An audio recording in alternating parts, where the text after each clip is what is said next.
Tinutulan ng Department of Foreign Affairs ang nagpapatuloy na misrepresentation ng China sa arbitral ruling kaugnay ng issue sa South China Sea.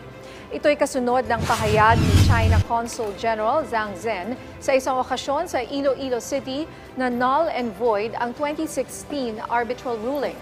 Sa pahayag ng DFA, mariing tinututulan ng kagawaran ang patuloy na maling representasyon ng China sa batas at mga katotohanan.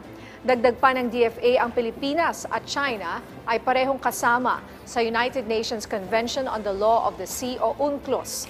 Patuloy umanong tatawagin ng DFA ang pansin ng China na kumilos ng responsable at tumalima sa mga obligasyon nito sa UNCLOS at pinal na umiiral na 2016 Arbitral Award sa South China Sea.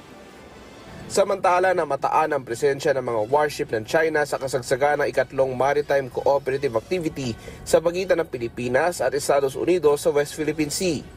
Isinagawa ang MCA noong nakaraang linggo kung saan lumahok ang mga asset ng Philippine Navy na BRP Gregorio del Pilar at utility helicopter nito, habang USS Gabriel Giffords at Seahawk helicopter naman sa US Navy.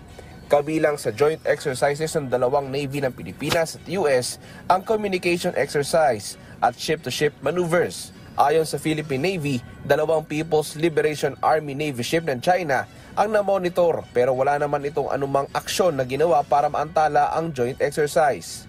There was the presence of 2 PLA Navy ships in the horizon. Uninvited guests, no maritime militia, no Coast Guard vessels were monitored.